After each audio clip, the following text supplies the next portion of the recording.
시작할까요? 예. 잘 지내셨어요? 네. 맞습니다. 하나님의 은혜가 늘 감사하죠. 매일매일 은혜로 살아갑니다. 네. 오늘은 그 여호수아 우리가 계속 공부를 하시는데요. 제 6과 내부의 적입니다. 그렇죠? 6과 내부의 적. 오늘의 그 성경 본문은 여호수아 7장과 8장입니다. 8장 후반부 30절에서 35절은 다음 과에 공부하셔요. 다음 과에 공부하시는 7과에서 공부하시는데 오늘 주로 7장과 8장이 본문이 되겠습니다. 그걸 갖다 이제 오늘 여기서 공부를 하시겠는데요.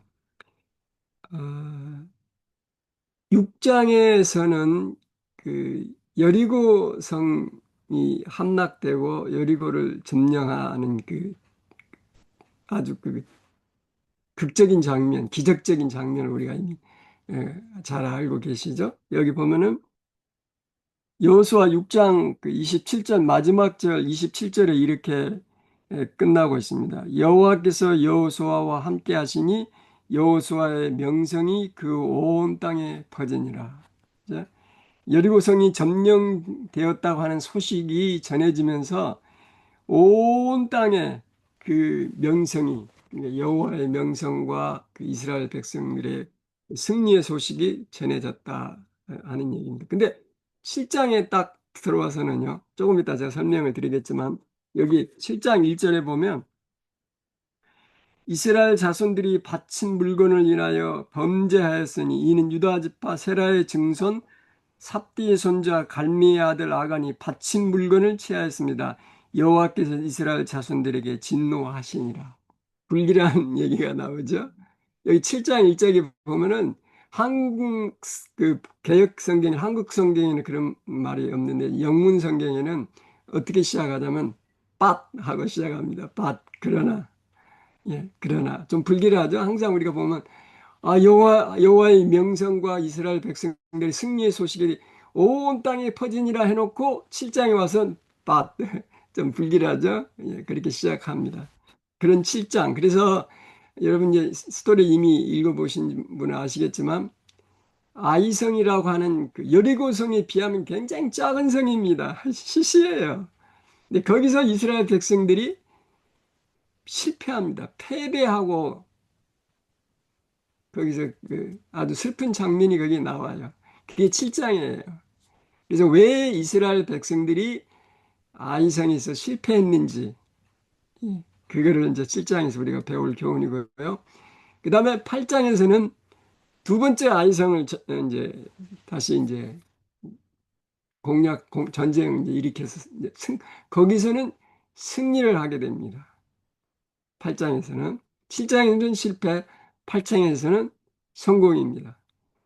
실패의 원인이 무엇이고 성공의 비결이 무엇이 있는지를 배우는 게 오늘 교과의 목표가 됐습니다. 그래서 제가 질문을 이렇게 또 만들어 보았습니다. 자, 아주 쉬운 질문입니다. 이제 여기 보시면 7장에서요. 7장 한 장을 다루는데 그 우리 교과에서는 일요일, 월요일, 화요일, 목요일을 할애하고 있습니다. 7장의 그 스토리를 다루는데 그래서 이스라엘 백성들이 첫 번째 아이성 정복에서 패배한 이유가 무엇인가? 이제 이미 공부하신 분들은 다 아시겠죠? 아시지만 이제 다시 한번 우리가 리마인드 하는 것입니다. 인간은 자꾸 잊어버리기 때문에 자꾸 기억을 해야 돼요. 실패의 원인이 이유가 무엇이었는가? 일요일 소전의 언약 위반, 이게 이제 가장 큰 요인이죠. 그 다음에 아간의 죄, 화요일 날 운명의 선택, 성공과 실패는 어디에 달렸어요? 선택에 달렸다는 거죠, 운명이. 목요일 날은 하나님의 능력의 증인. 실패 가운데서 여호수아가 하나님 앞에 부르짖는 그 내용 가운데서 우리 신앙의 핵심을 발견할 수 있어요. 그래서 7장이 굉장히 많은 부분을 할애하고 있습니다. 그 다음에 8장에서는 이스라엘 백성들이 두 번째 아이성 정복에서 성공합니다. 그들을 다 진멸하게 되죠. 그 이유가 무엇인가? 수요일 날 소망의 문, 이 주제를 가지고 공부하고요. 세 번째 질문은 이제 저와 여러분들이 실질적으로 삶 속에서 적용해야 될 문제를 제가 이 문제를 여러분과 함께 나누고자 합니다. 우리들의 신앙생활에서 가장 은밀하고 강력한 내부의 적은 무엇이며 매일 승리의 삶을 살 수 있는 비결은 무엇일까? 오늘 교과 주제가 뭐예요? 내부의 적입니다. 그렇죠? 우리들의 신앙생활에서 가장 은밀하고 강력한 내부의 적, 그게 무엇인지 한번 보겠습니다. 자, 여기 교과에서 어, 저자가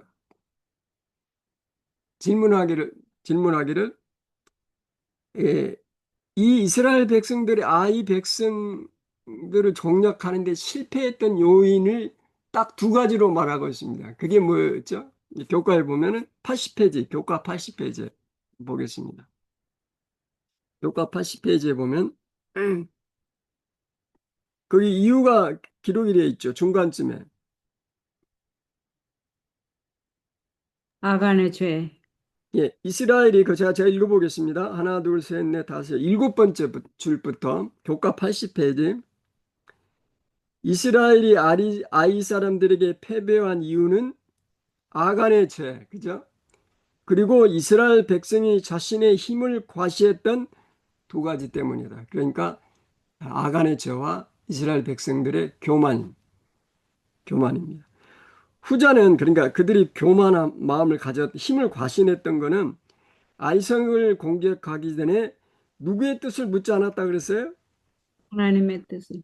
예, 주님의 뜻을 묻지 않고 적의 세력을 과소평가하게 됐다. 그러니까 승리에 도취돼 가지고 여리고성의 승리에 도취돼 가지고 마음이 느슨해진 거예요. 예, 요게 두 가지 딱 두 가지입니다. 패배의 원인.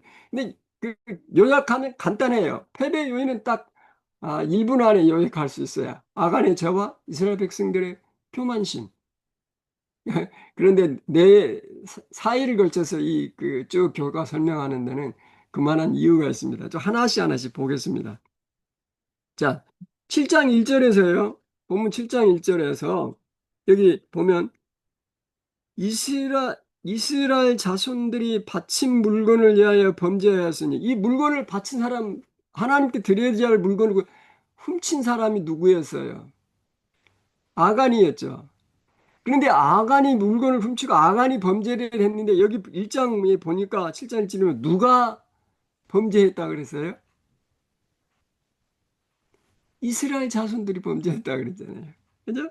7장 11절에도 이스라엘이 범죄하여 내가 그들에게 명한 나의 언약을 어기었나니 곧 그들이 바친 물건을 취하고 도적하고 사기하여 자기 기국 가운데 두었느니라. 아니, 죄는 아간이라고 한 사람이 죄를 졌는데 하나님께서 말씀하시기를 이스라엘이 전체가 다 범죄하였다 그랬다 그랬어요.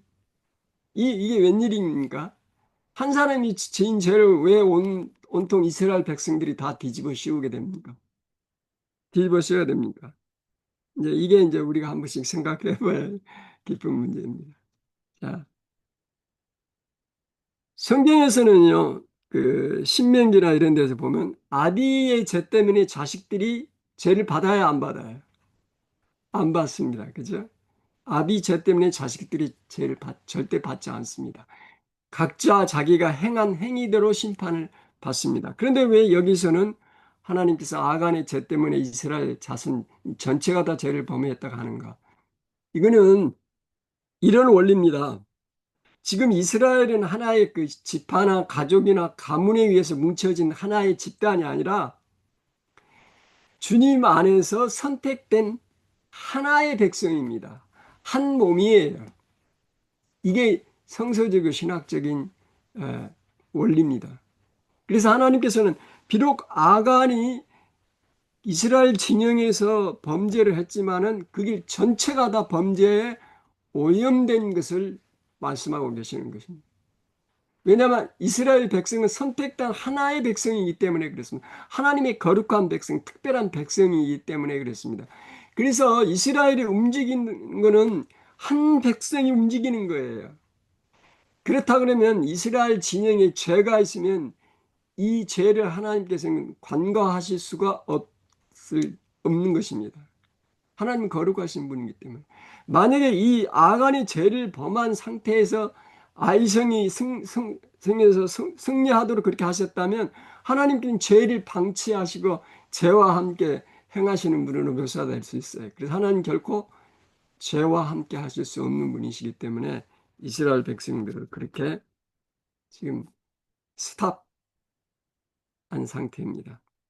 그래서 이스라엘이 범죄했다 그랬습니다. 이거를 교과 81쪽에서 잘 설명하고 있습니다. 설명하고 있습니다. 교과 81쪽 보겠습니다. 제가 읽어보겠습니다. 주님과 이스라엘 사이의 언약은 개인과 공동체 차원의 백성을 모두 포함한다. 언약의 관점에서 이스라엘은 하나님께서 택하신 민족으로서 분리될 수 없는 연합체로 여겨진다. 예. 가장 우리 성경에서 가장 어, 바울 선생님이 교회라고 하는 하나의 하나님의 백성의 무리들 묘사할 때 교회를 묘사할 때 몸으로 묘사합니다. 그죠? 한 지체가 고통을 당하면 다른 지체도 고통을 당해요. 그래서 왜 손가락 끝에 장미 가시 하나가 박히면은요. 조그만 부분에 하나가 박히면 온몸이 거기에 신경이 있습니다. 같이 고통을 당하는 것입니다. 마찬가지예요. 이 지금 실장에서 뭐 얘기하는 게 바로 그런 것입니다. 그 다음에 이 교만심이에요. 아간의 죄와 이스라엘 백성들의 교만심. 어, 3절에 보면은 이제 여호수아가 이제 정탐꾼을 또 보내죠. 예, 보내서 보니까 와서 보고를 하기를 뭐라 하냐면 충분히 우리가 이길 수 있어. 예, 그러면서 뭐라 하냐면 뭐 다 갈 필요 없어. 몇 명만 가면 된다고? 3천 명만 가면 된다고. 그렇게 아주 과신을 하게 됩니다. 예, 아마 그들의 마음이. 그래서 여기 그들이 그 정탐을 각오하는 그런 거는 잘못된 건 아니지만 여기 뭐가 잘못됐냐면 하나님께 여쭙지 않았다고 하는 게 결정적인 실수입니다. 여호수아가 결정적인 실수는 하나님께 여쭤보고 하나님의 방법대로 했어야 되는데 그냥 정탐꾼들의 말만 듣고 그냥 그래 그러지 뭐 3천 명만 보내지 하고 보냈습니다. 결과는 어떻게 됐나요? 그러면은 아간이 죄를 진 상태에서도 여호와께 그러면 그- 여쭤봤더라. 아간이 그렇죠. 죄를 졌어도 승리할 수 있었을까요? 그렇죠. 죄를 먼저 제거한 다음에 했으니까. 아, 그러니까 지금은 여호수아나 뭐 모든 지도자들은 모르잖아요. 모르는 상태에서. 만약에 하나님께 여쭤봤더라면 그 얘기를 해주셨을 거라고. 그럼 죄를 해결한 다음에 하고 충분히 일이 있었을 거라. 그래서 여기 우리가 배우는 경우는 우리 신앙생활에서는 계속적인 신뢰가 있어야 돼요. 하나님께 대한. 절대로 우리가 자만심, 교만심, 내 스스로 판단해서 어떤 일을 행하게 되면 하나님 항상 승리를 계속하라. 예, 문제가 있습니다. 여러분, 저는 가끔 그런 생각을 해요. 예, 하루에 세 끼씩 먹는 습관이 언제부터 들었을까? 아침, 점심, 저녁 세 끼씩 드시잖아요. 근데 저는 이제 이식을 합니다만, 이식하는 분도 있고, 뭐, 삼식 하시는 분도 있는데, 어쨌든 바쁘고 어쨌든 그래요. 아니, 하루에 하나만 딱 먹으면 한 달 정도 가면 크게 만드셨으면 어떡할까? 이제 그런 생각도 가끔씩 옛날엔 해봤습니다. 그런데 왜 하루 세 끼 드셔요? 왜 하루 두 끼 드십니까? 인간의 몸은 하나님의 공급해 주시는 그 은혜에 의해서 살아가게 만들어져 있습니다. 창조되어 있습니다. 매 순간마다 우리가 어떤 일을 결정하고 실행할 때 항상 우리가 하나님의 뜻에 따라서 행하기도 하고 그치기도 하고 그게 우리 신앙생활 아닙니까? 그래서 여기서 지금 아이성에서 에, 실패한 게 그겁니다.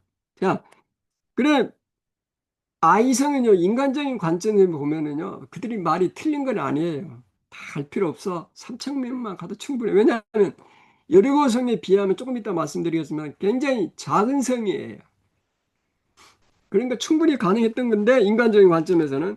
그러나 여기서 하나님께 크건 작건 하나님께 여쭤보지 않았다는 것이 실패입니다.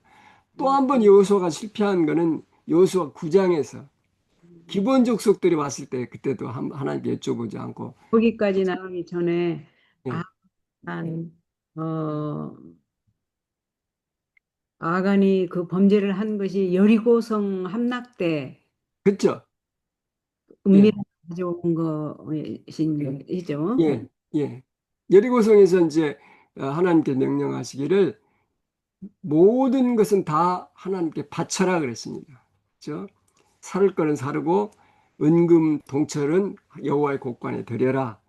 인간이 취할 건 아무것도 없어요. 왜냐하면 성경에 보면은 장자는 누구의 거예요? 하나님, 하나님 거. 첫 번째 첫 열매는 누구의 거예요? 하나님, 하나님. 이스라엘 백성들이 가나안 땅에 들어와서 여리고 성에는 첫 번째 하나님이 주신 선물이에요. 공약. 장자의 의미가 있어요. 첫 번째 열매예요. 그래서 하나님께 바치라는 거예요. 나중에 8장에서 아이성 공략할 때는 취하라 그랬어요. 너희들이 원하는 거 다 군사들 들어가서 취하라. 물건들 다 취하라 그랬어요. 예. 그러니까 아간이 며칠만 좀 참았더라면, 그죠? 여리고성에서 그 탐욕 부리지 말 며칠만 참았더라면 아이성 공략할 때 자기 원하는 것도 다 취했을 텐데 그냥 그거 며칠을 참지 못했어요. 예. 그런 얘기가 여기 나오는데, 자, 그래서 여기 야고보서 4장 13절 17절에도 보면은요. 야고보서 4장 13절 17절에 보면은 무슨 얘기가 나오면요. 아, 오늘이나 내일이나 내가 아무 도시나 가가지고 장사를 크게 해가지고 돈을 많이 많이 벌어서 아주 이제 편안하게 안락하게 살아야 되겠다고 하는 사람이 향해서 말하기를, 내일 일을 너희가 알지 못하니라. 너희 생명이 무엇이뇨? 너희가 잠깐 보이다가 없어지는 안개니라. 그래서 그러면서 말하기를, 건면하기를, 너희가 도리어 말하기를 주의 뜻이면 우리가 살기도 하고 이것저것을 하리라 하거늘 이제 너희가 허탄한 자랑을 자랑하니 이러한 자랑은 다 악하다 그랬습니다. 예, 악하다. 예. 사실 이스라엘에게 필요한 것은 자기 확신이 아니라 하나님에 대한 확신이었습니다. 우리가 승리할 수 있어. 이건 자기들의 확신이었어요. 가라. 두려워하지 말고 가라. 내가 그것을 주었다. 8장이 그렇게 나와요. 이게 하나님의 확신이거든요. 그거를 가져왔어야 돼. 우리가. 하나님의 확신. 자기 확신이 아니라 하나님께서 나에게 준 약속에 대한 확신. 그것이 우리가 승리의 비결입니다. 그렇죠? 여기서 이제 그렇게 됐습니다. 자, 그 다음에 참고로 그 일요일 날그 교과에 보면은 여호수아 7장은 교차 대구법 구조를 가지고 있다 그랬어요. 교차 구조법. 여러분, 교차 구조법이 뭡니까? 어떻게 설명할 수 있어요? 교차 구조법. 여기 히브리 문학에는 그 여러 가지 그 문학 형태가 있어요. 양식이 있습니다. 그런데 여기 교차 구조법을 히브리 문학에 보면 교차 구조법을 많이 발견할 수 있어요. 성경에서도 마찬가지로. 제가 짧게 좀 설명을 드려보겠습니다. 교차 구조법이라고 하는 건 뭐냐면, 이거 보십시다. 그 성경 전체라든가 성경 그 한 챕터라든가 예, 우리가 공부할 때 이 순서대로 이렇게 씁니다. 이렇게 그 주제에 관해서 내용을 순서대로 쫙 배열을 해요. 그 다음에 그 배열한 순서에서 역순으로 다시 배열을 합니다. 이게 교차구조법이에요. 그러니까 서로 교차한다 그러죠. 교차하는 구조. 뭐 보면은 7장에서 1장 보면은 아, 불순종한 군인 아간에 대한 얘기가 나오죠. 이 죄를 범한 게 나옵니다. 그 다음에 7장 2절에서 5절에는 패배한 군대, 아이성으로 올라갔다가 패배한 얘기가 나와요. 그 다음에 7장 16절, 15절에서는 낙담한 지도자 여호수아가 그 낙담하고 하나님께 부르짖는 장면이 나옵니다. 요 잠깐만 ABC 요 A, B, C 요런 순서로 딱 나오다가 갑자기 16절부터는 16도 26까지는 A 다시로 가시답니다. 죄인이 발견되는 죄의 문제가 해결이 나와요. 그러면 그 다음에 8장 1절부터는 B가 나오겠죠. 그는 이제 그 패배한 군대가 아니라 승리한 군대. 그 다음에 이제 8장 후반부에는 C 낙담한 지도자가 아니라 찬양하는 지도자.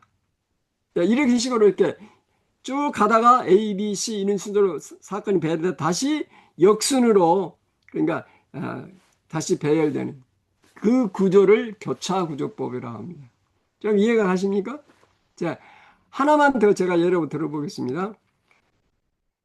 요한계시록을 공부하실 때 이게 도움이 되실 거예요. ABC 구조를 좀 잘 한번 설명해서 요한계시록 전체를 다 조명할 때 여러 가지 구조법을 이제 설명을 하는데 ABC 교차 구조법입니다. 이게 보면은요, 계시록 1장부터 11장까지는요, 선과 악의 대재행투가 묘사되어 있습니다. 일곱 개의 일곱인, 일곱 나파, 일곱이 쭉 나오죠?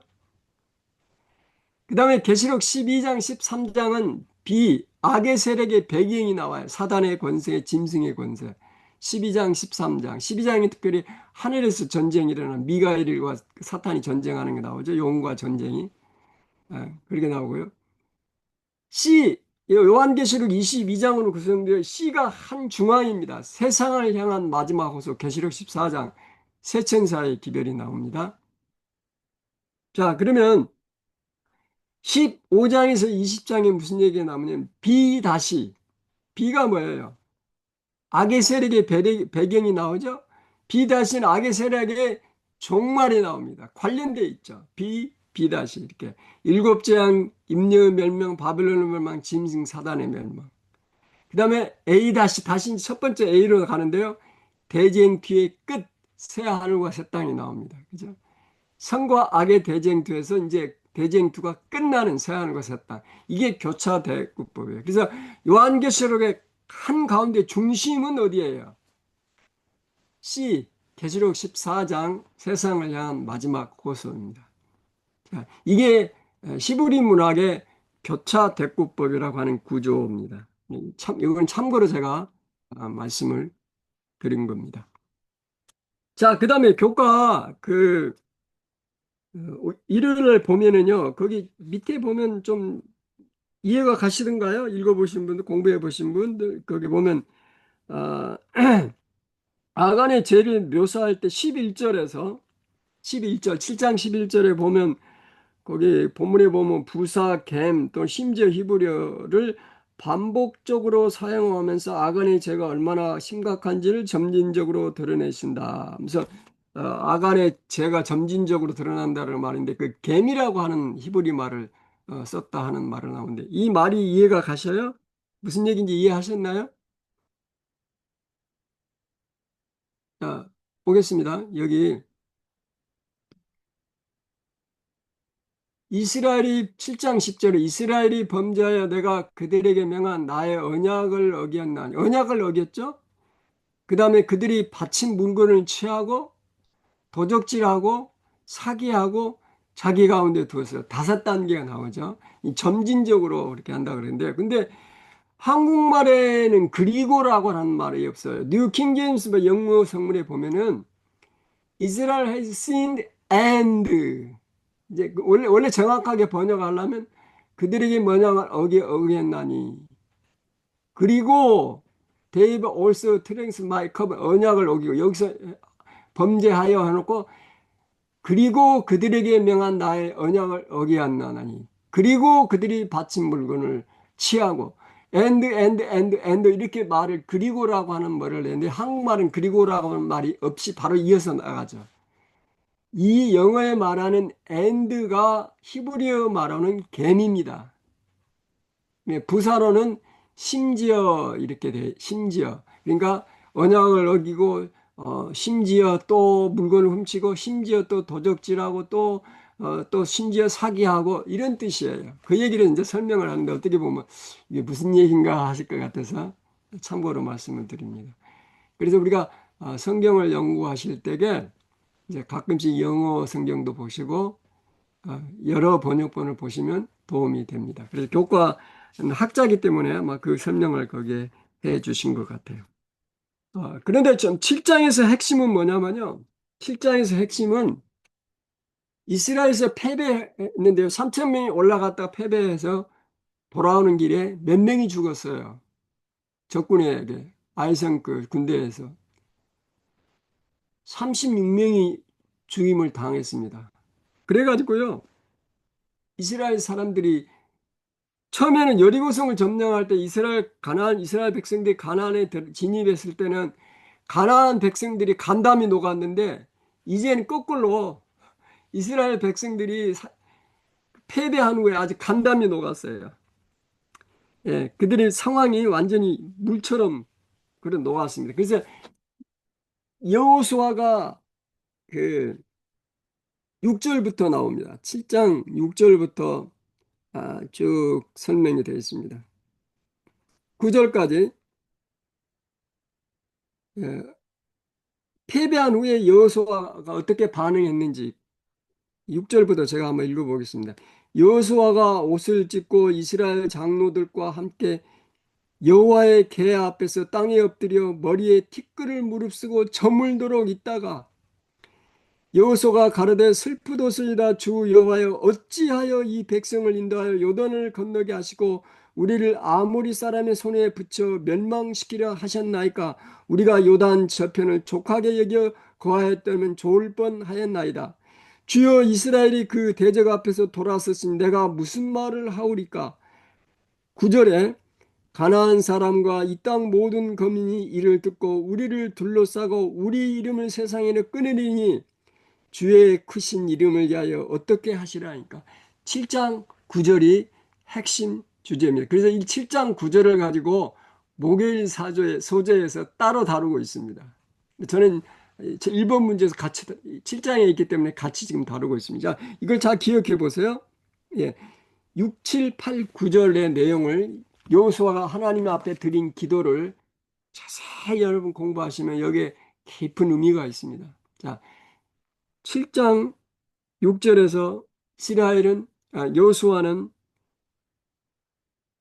후회라고 할까요? 통탄, 회한이라고 할까요? 그런 마음으로 지금 어디 앞에서 지금 있습니까? 죄를 무릅쓰고 이건 뭐예요? 죄를 무릅쓰고 하는 거는 회개할 때라든가 슬픔이 너무 극에 달했을 때 그, 그, 사랑하는 사람이 죽었을 때 죄를 무릅쓰고 그러죠? 이런 지금 장면입니다. 근데 어디 앞에서 지금 그런 죄를 무릅쓰고 여호와 앞에 부르짖고 있습니까? 어디 앞이라고 표현되어 있어요? 여호와의 궤 앞이죠. 여호와의 궤, 언약궤 앞에서. 왜 언약궤 앞에서 지금 여호수아가 지금 부르짖고 있습니까? 이 언약궤는 하나님의 임재가 임하는 곳입니다. 그래서 이게 언약궤는 하나의 상징이에요. 하나님의 임재의 상징이에요. 궤 앞에서 여호와께 부르짖었다고 하는 것은 여호와 앞에서 지금 부르짖고 있다고 하는 의미입니다. 그러니까 여호와의 임재가 없는 언약궤는 아무것도 아닙니다. 그냥 괴짝이에요. 여러분 여기에 깊은 의미가 있습니다. 언약궤. 항상 전쟁에 앞서 나가거나 여리고성에서도 마찬가지로 항상 언약궤가 중앙에 가든지 앞에 가든지 그렇게 했습니다. 하나님께서 중심이든 하나님이 앞장서서 가실 때 승리가 있는 것이에요. 근데 지금 여호와 언약궤가 아이성을 공략할 때는 하나님이 움직이지 않으셨어요. 그렇기 때문에 그들이 패배한 거예요. 여호와 앞에서 지금 부르짖고 있는 것입니다.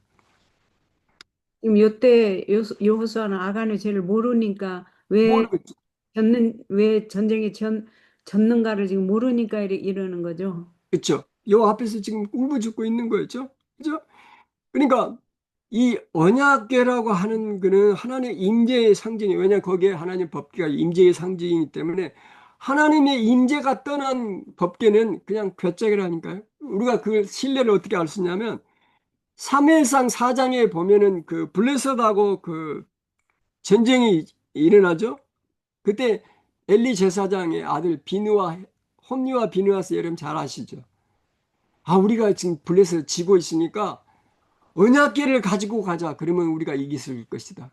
그런데 언약궤를 가져갔음에도 불구하고 오히려 패배할 뿐만 아니라 오히려 그 언약궤를 블레셋에게 빼앗겼잖아요. 왜 그랬어요? 그 언약궤에 하나님의 임재가 없었다고 하는 것이죠. 임재 없이 언약궤 자체는 아무것도 아니에요. 그렇죠? 그런 의미가 거기에 있습니다. 그 다음에 요수한 7장 7절 9절에서 하나님께 호소를 하는데 어떻게 보면은 여기 하나님을 비난하는 것처럼 느껴져요.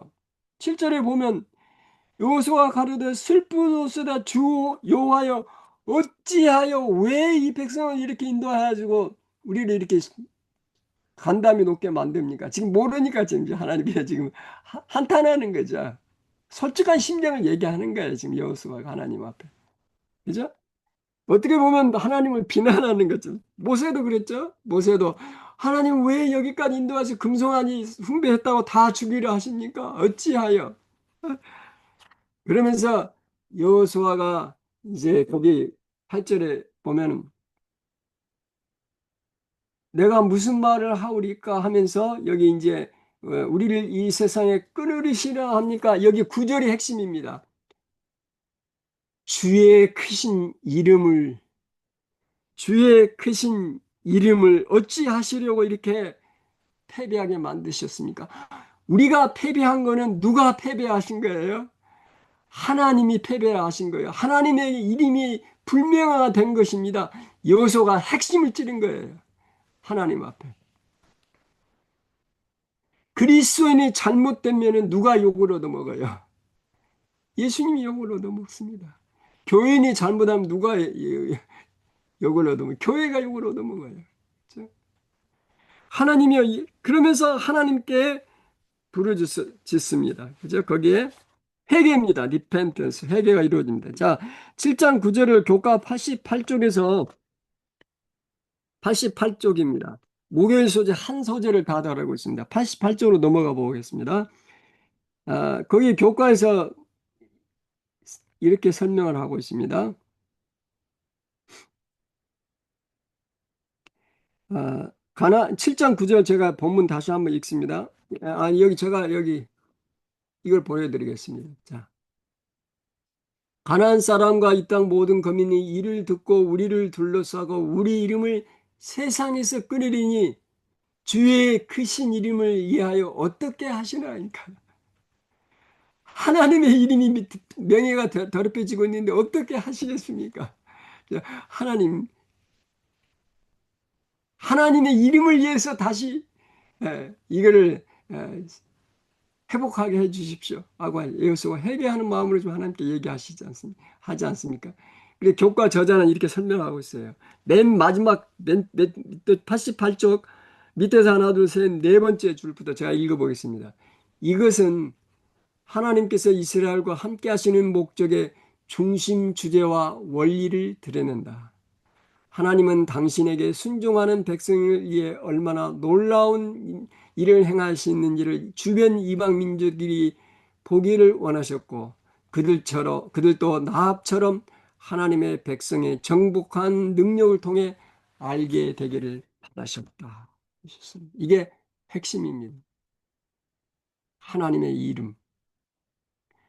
그게 중심 주제와 원리입니다. 그래, 하나님께서 우리와 함께 하시는 것을 다른 사람들이 보게 함으로 인해서 그들도 하나님과 함께 하도록 하는 것이 우리 그리스도인들의 사명이요, 목적이요, 하나님께서 원하신 뜻입니다. 이 여호수아는 전국을 찔렀어요.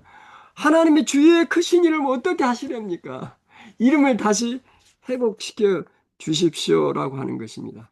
그렇게 하면서 여호수아가 계속 하나님 앞에서 이제 하나님께 여호수아에게 왜 그렇게 됐는지를 이제 꾸짖으시면서 얘기를 하시죠. 그게 10절부터 15절까지 쭉 이어집니다.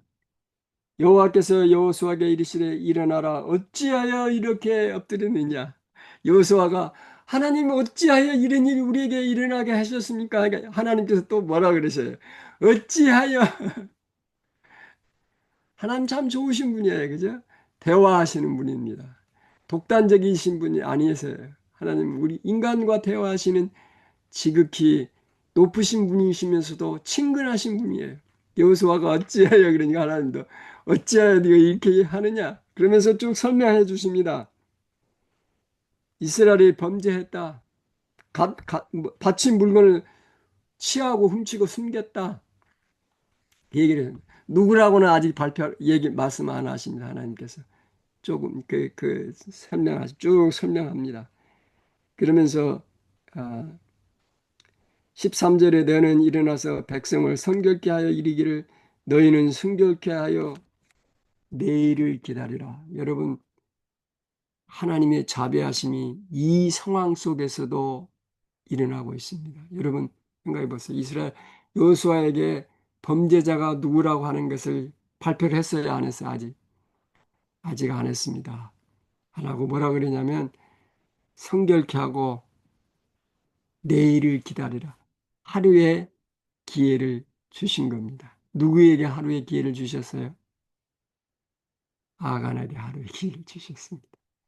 만약에 이 순간에 아간이 회개하고 하나님 앞에 엎드려서 살려달라고 예언하셨더라면 하나님은 용서해 주셨을 거예요. 내일을 기다려. 왜 내일입니까? 왜 하나님께서 하루를 연기하셨어요?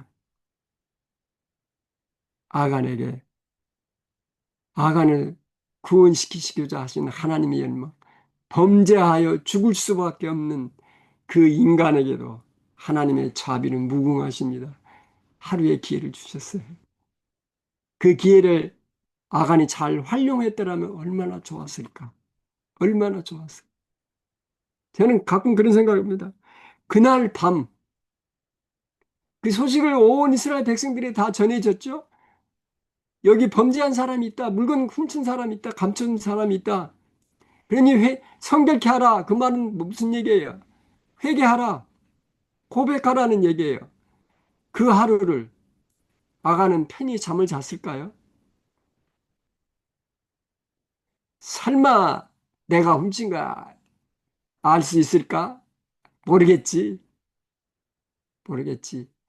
막 스스로를 그렇게 달려고 했는지 모르겠어요. 만약에 그렇지 않다면 아마 내일이면 내 죄가 발견될 거야. 그렇다 그러면 그가 나와서 자기 죄를 고백하고 여호수아에게 가서 내가 이런 죄를 졌다고 고백했더라면 좋았을 텐데. 아가는 결국 하나님에 대해서 잘 몰랐다는 말이 되네요.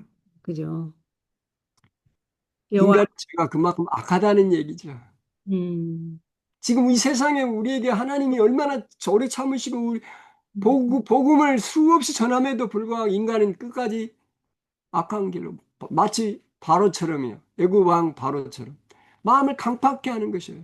하나님의 기적적인 그 놀라운 이적을 바라보면서도 9번이나 바라보면서도 끝까지 마음을 강팍해 하는 바로의 마음. 이게 죄예요, 죄. 그래서 멸망할 수밖에 없다고 하는 것입니다.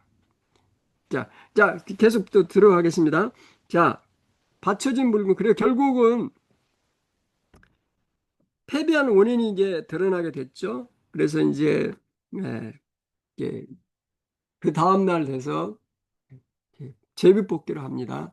하나님의 임재가 제비 뽑는 방식이 어떻게 했는지는 모르겠지만 하여간 에봇을 통해든 아니면 제비 뽑기를 하든 그래서 결국은 뭐 지파가 결정이 되고 지파 중에서 큰 가족이 결정이 되고 그 가족 중에서 이제 할아버지가 결정이 되고 그다음에 아버지 누구까지 왔어요? 아간까지 왔습니다. 근데 여호수아가요 19절에서 19절에요 7장 19절 여호수아가 아간에게 이르되 뭐라 그래요? 내 아들아 청하노라. 아간을 향해서요 여호수아가 뭐라 그랬어요? 큰 범죄를 져가지고 이스라엘 전체가 지금 공궁에 처해 있잖아요. 그리고 36명이라고 하는 전사가 죽임을 당했잖아요. 이렇게 큰 죄를 범한 아간을 향해서도 여호수아가 말하기를 내 아들아, 내 아들아. 그러면 누가 생각나요? 신약에서 사도 요한 생각나시죠? 요한 1, 2, 3, 4에 보면은 내 아들아, 사랑하라, 서로 사랑하라. 이 지극히 그 하나님의 마음, 예수님의 마음이에요. 여호수아, 예수님의 마음을 내 아들아 고백하라고 얘기합니다. 근데 여기서 어떻게 보면 아간이 회개한 것, 내가 죄를 범하였는 회개한 것처럼 보이지만은 이거는 too late. 이거는 자기의 죄를 진실로 회개해서 회개한 게 아니라 죄가 드러났기 때문에 할 수 없이 죄를 인정할 수밖에 없는 그런 상황에 이르게 됩니다. too late. 너무 늦기 전에 하나님은 우리가 반응하기를 원하십니다. 그래서 결국은 이 아간이라고 하는 뜻은 참 희한하죠. 부모가 어떻게 아간이라고 하는 이름을 뜻을 줬는지 모르겠어요. 이 고난이라고 하는 뜻이에요. 트러블, 문제라고 하는 뜻이에요. 보통 아이들을 낳을 때 좋은 이름을 지는데 부모가 왜 이렇게 무슨 이름이라고 트러블 앤 what? 트러블, 고난 고난? 어, 그런 뜻이에요. 아간이라고 하는 뜻이. 그러면서 7장 21절에 내가 노력한 물건 중에서 시날산의 아름다운 외투 한 벌과 200, 은 200세겔과 50세겔의 금덩이를 보고 탐내어 취하여 숨겼습니다. 쭉 고백합니다. 예, 그래, 잘 알죠? 잘 압니다. 네, 여기 보면 또 우리가 질문 하나 할 수 있는 게는 여기 보면 7장 24절에 여호수아가 이스라엘 모든 사람으로 더불어 세라의 아들 아간을 잡고 그 은과 외투와 금덩어리와 그 아들들과 딸들과 소들과 나귀들과 양들과 장막과 무릇 그에게 속한 모든 것을 이끌고 아골 골짜기라 가서 그들을 다 진멸한. 여기 의문이 하나 생기지 않습니까? 아니 죄는 아간이 졌는데 왜 아들과 딸, 자식들까지 다 죽입니까? 심지어 말 못하는 짐승까지 다 죽입니까? 왜 그래요? 왜 그렇습니까? 신명기 24장 16절에 보면 여호와는 자녀들은 아비의 죄로 인하여 죽음을 당하게 하지 말라고 모세에게 명령하셨는데 왜 여기는 자식, 아들, 딸 다 죽입니까? 이스라엘을 키우라는 거죠. 이런 일이 있을 때만 너희들도 이렇게 된다는 본을 보이신 거 아닌가요? 교훈으로? 예, 그런 것도 있지만 직접적인 답은 이겁니다. 아들과 딸도 자기 아버지의 죄와 연관되어 있다고 그렇게 봅니다. 성경에는 그런 기록이 없지만, 왜냐하면 이들이 이미 성년이 학자들이 쭉 보니까 그 족보를 보니까 다 성년이 될 무렵이에요. 자기 의사 결정할 나이예요. 죄와 분명히 연관되어 있었기 때문에 자기 아버지가 행한 것들을 알고도 묵인하거나 방조하거나 했다는 겁니다. 결론은 그거예요. 예. 그들도 죄 관여돼 있었다는 겁니다. 그런데 문제는 그럼 아무 죄 없는 짐승들, 말 못하는 왜 짐승들을 가게 하느냐? 이게 죄의 관련 연관성입니다. 죄의 결과예요. 그래서 로마서에도 보면 8장 22절에 보면 피조물이 다 이제까지 함께 탄식하며 함께 고통한다 그랬습니다. 죄의 결과 때문에요. 피조물들도요. 말 못하는 짐승과 이렇게 식물들 이런 것도 함께 어떻게 해요? 고통을 겪는 것입니다. 인간이 죄가 그래요. 이 죄라고 하는 속성이 그렇습니다. 그러니까 내가 범죄함으로 말미암아 직접적인 벌은 받지만은 죄의 결과 영향력으로 주변 사람들이 고통을 당한다니까요. 의인들이 고통을 당해요. 그래서 죄는 종결돼. 그래서 여러분 걱정하지 마세요. 죄 없는 사람이 만약에 무고하게 죽었다 그러면 뭐가 있어요? 부활이 있습니다. 하나님께 다시 살려주실 거예요. 걱정하지 마세요. 그래서 이 그 심판에 관한 문제, 여기서는 지금 하나님의 심판을 묘사하기 이렇게 하는 얘기입니다. 구약에 보면 수많은 전쟁과 아이들까지 다 죽임을 당한 그런 문제, 이건 대쟁도 관점에서 우리가 봐야, 심판의 관점에서 봐야 우리가 이해할 수 있습니다.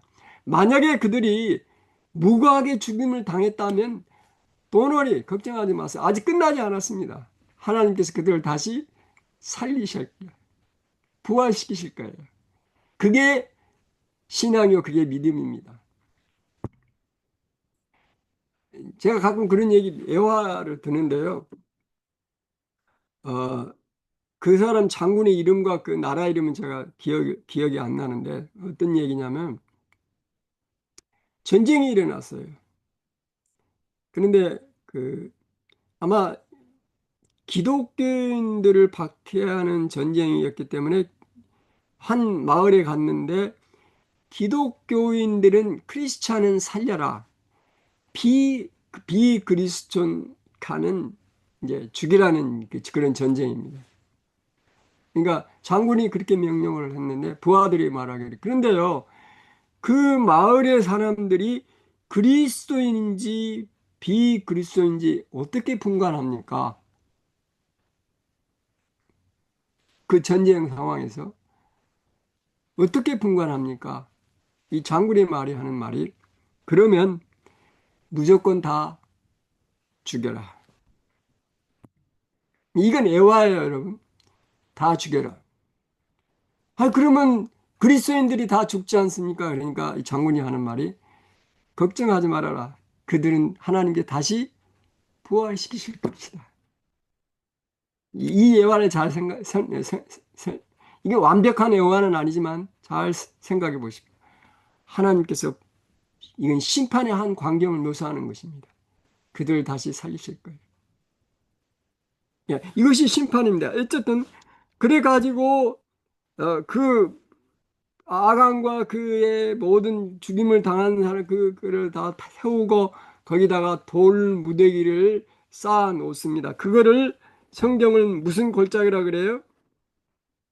아골, 아골골짜기라고 그럽니다. 아골골짜기. 예. 그게 이제 수요일 날 나오는 얘기인데요.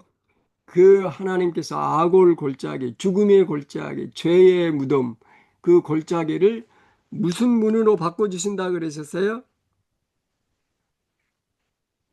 공부해 보시니까 제목이 뭐예요? 수요일 날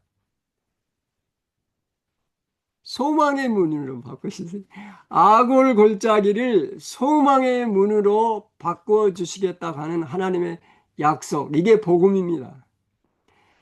죄로 말미암아 인간이 죽을 수밖에 없는 아골 골짜기와 같은 이 지구상에 우리가 살고 있지만은 무슨 문으로 바꿔주신다고요? 소망의 문으로 바꿔주신다 하는 것입니다. 그게 복음이지 않습니까? 그게 복음이에요. 그리고 우리는 그걸 믿고 살아가는 것입니다. 비록 우리가 악을 골짜기에 살고 있지만, 죄악 세상에 우리가 살고 있지만은 소망의 문을 향하여 우리가 살아가고 있는 것입니다. 자, 호세아 2장 14절 15절에 보면은요, 아주 잘 묘사하고 있습니다. 나중에 호세아나 이사야 선지자는 이 아간의 사건을 가지고 비유적으로 그들에게 복음을 전합니다. 어떻게 전하냐?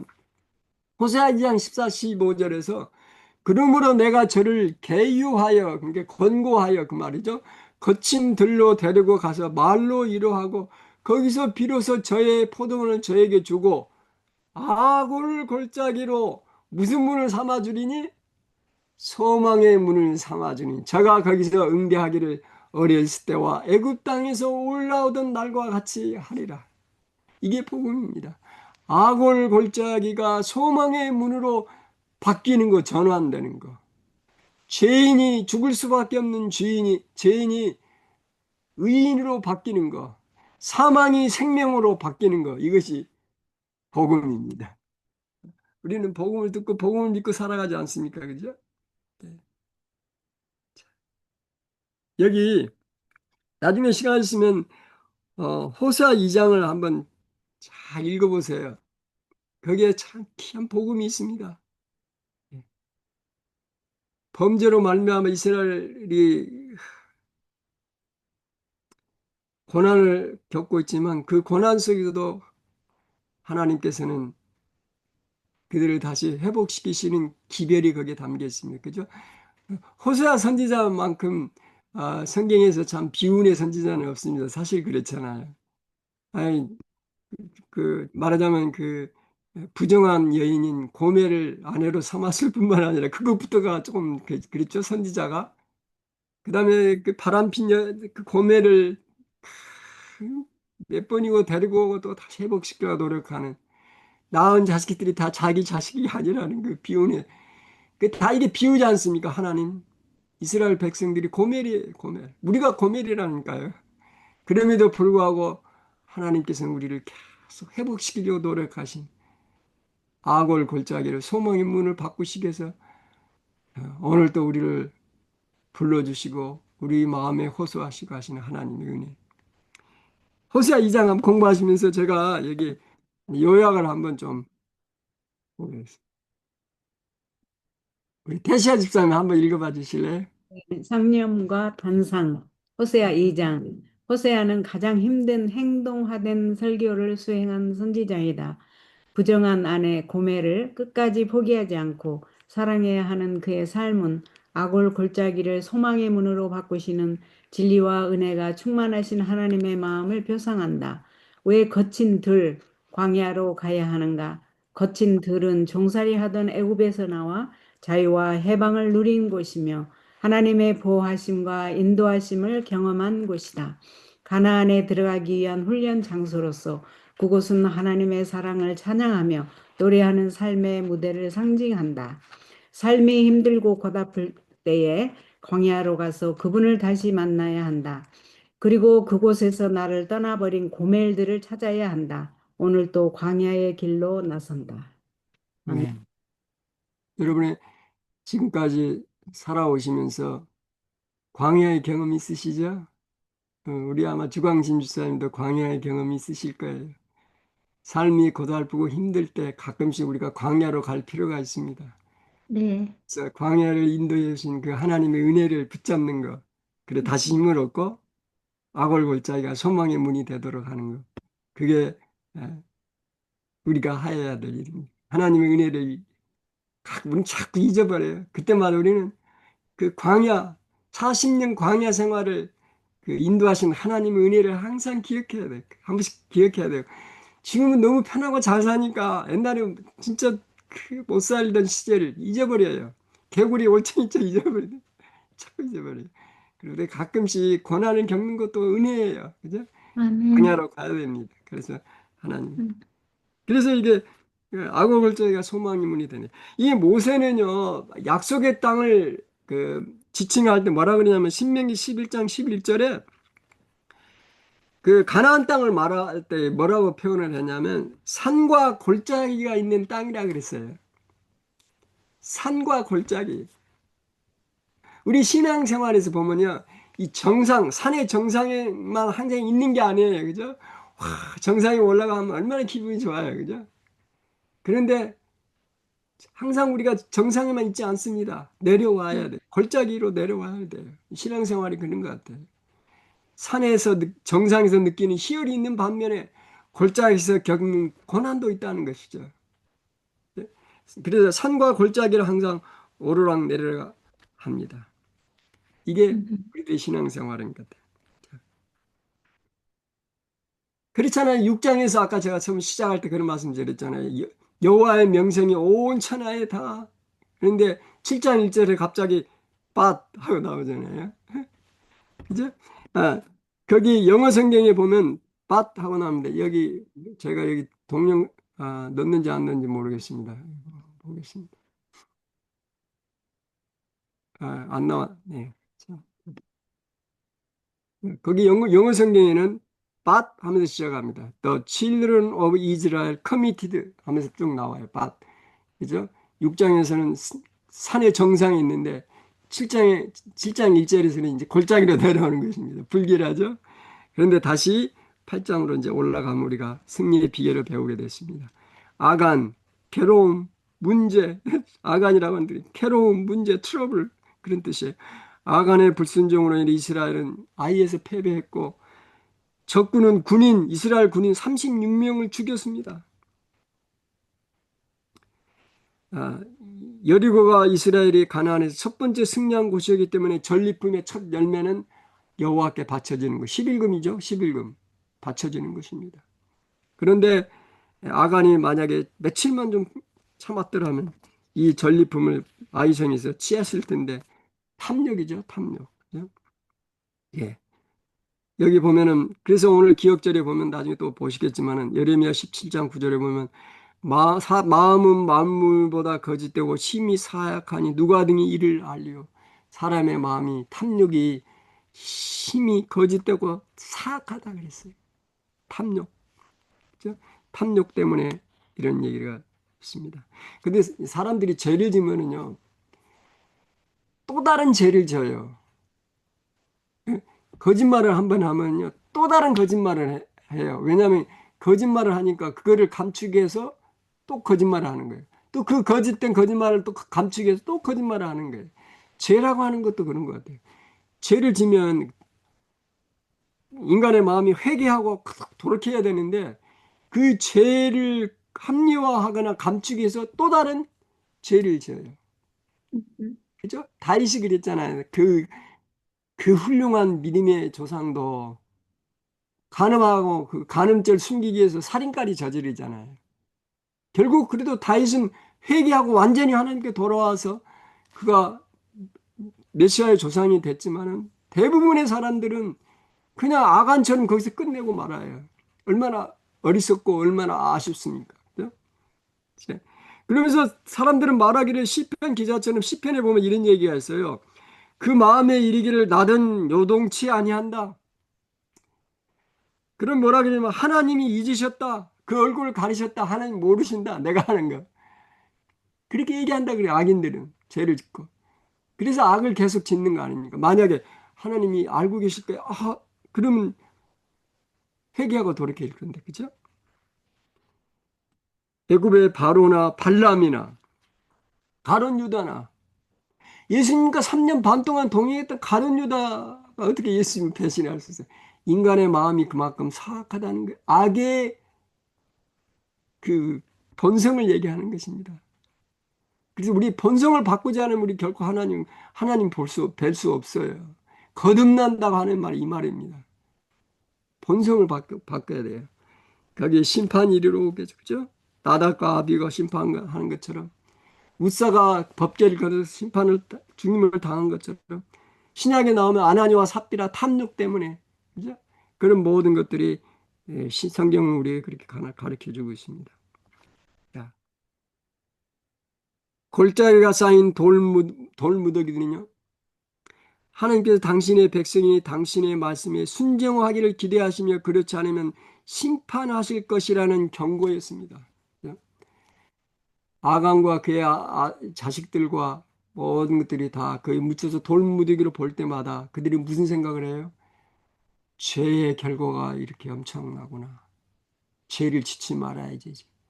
경고의 음성이 그 기념비에서 새어나오는 것입니다. 또 한편에는요, 조금 이따 공부하겠지만 8장에서는요, 그 아이성 왕을 잡아가지고 그 사람을 거기 묻은 다음에 거기다 돌무더기를 만듭니다. 여기도 기념비예요. 이 기념비는 무슨 기념비예요?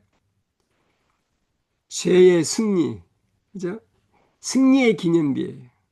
하나님께서 승리하게 해준 승리의 기념비. 그러니까 우리는 우리의 신앙생활 항상 기억해야 할 두 가지 기념비가 있어요. 아골 골짜기에 세워진 기념비, 아이성 왕을 죽인 그 팔장에 세워진 기념비. 물론 우리는 여호수아가 세운 그 길갈에 세워진 기념비, 돌무더기 기념비, 요단 강가의 한 가운데 세워진 기념비. 이런 기념비들을 우리가 가끔씩 기억할 필요가 있습니다.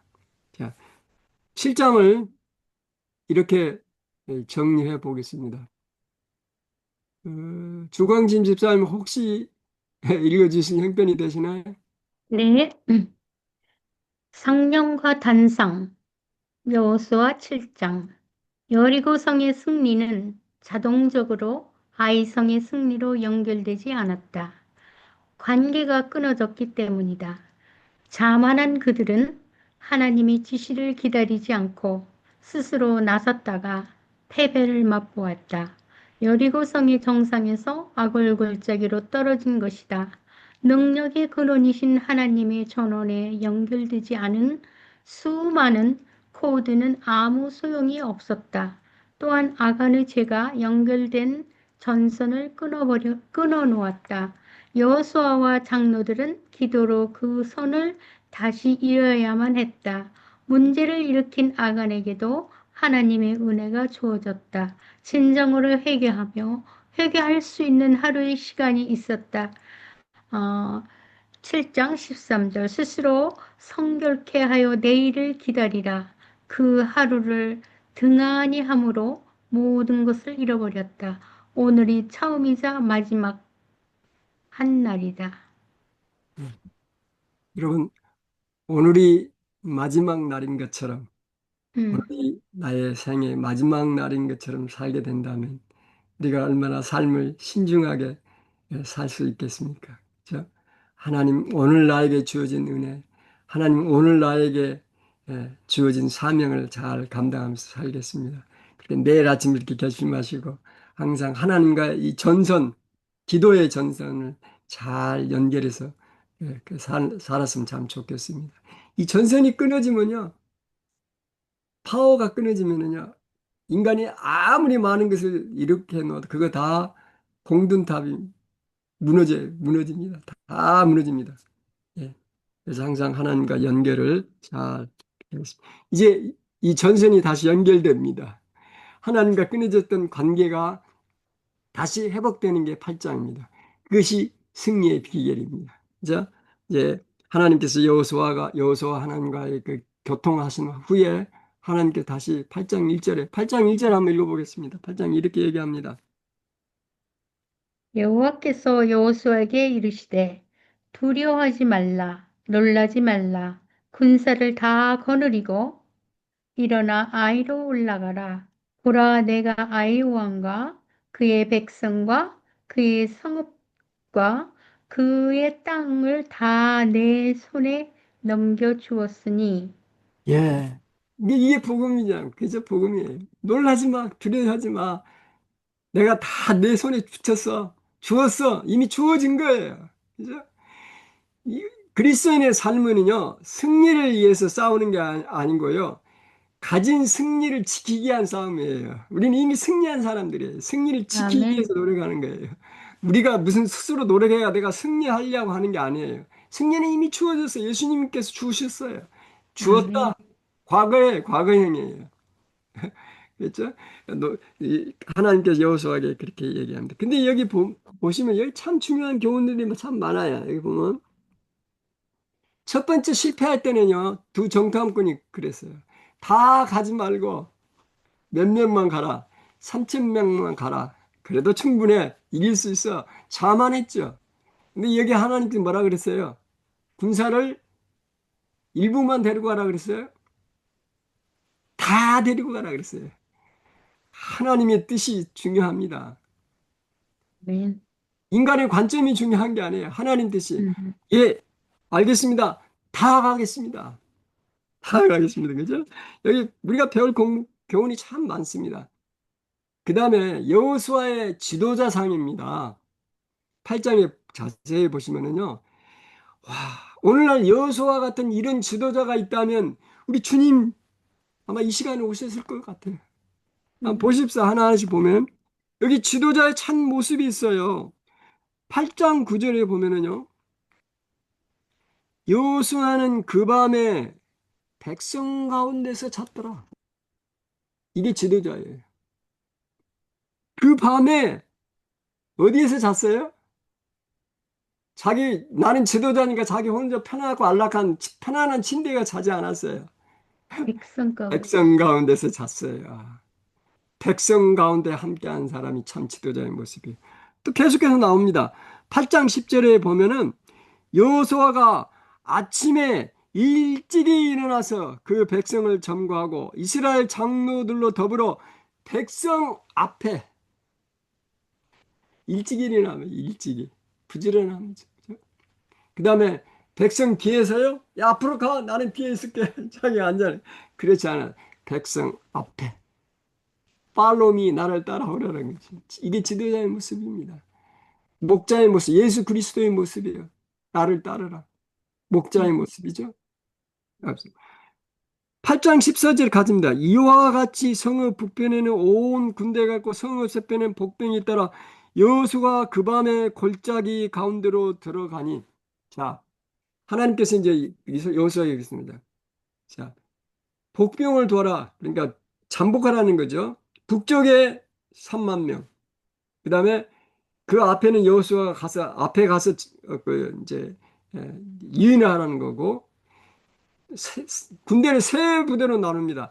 한 5천 명은 아이성과 베델의 가까운 데에 있었어요. 거기 베델 가운데 5천 명을 주둔시켰습니다. 왜 그러냐면 혹시 아이하고 베델은 같이 공존하는 사람들이기 때문에 혹시 원병을 요청하게 되면은 그걸 차단하기 위해서 아이와 베델 사이에 5천 명은 거기다 또 복병을 시켰어요.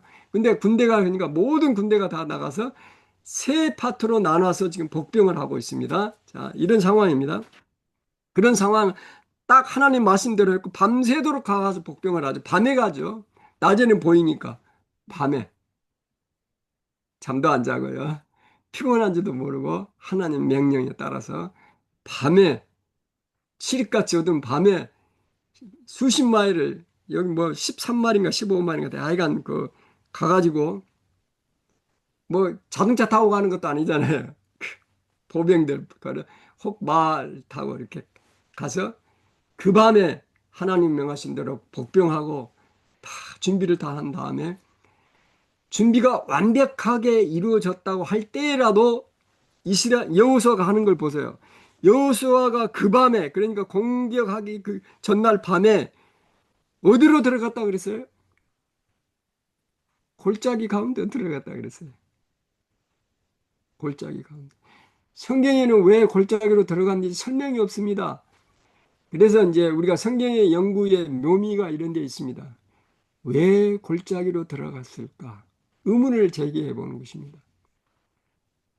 여러분 왜 골짜기로 들어갔을 것 같아요? 뭐하러 들어갔어요? 홀로. 기도하러? 맞습니다, 집사님. 맞습니다. 응. 기도하러 들어간 것입니다. 기도하러 들어갔습니다. 하나님, 준비됐습니다. 됐나요? 내리 했습니다. 말씀대로 다 갖췄습니다. 혹시 부족한 거 없나요, 하나님? 기도하러 들어간 것입니다. 그 다음에 이제 우리가 이미 스토리 다 아시니까 8장 26절에 가면 아이 거미를 진멸할 때 여호수아가 단창을 잡은 손을 거두지 아니하고 완벽한 승리가 이루어질 때까지 지도자는요 그의 손을 거두지 않습니다. 자만하지 않습니다.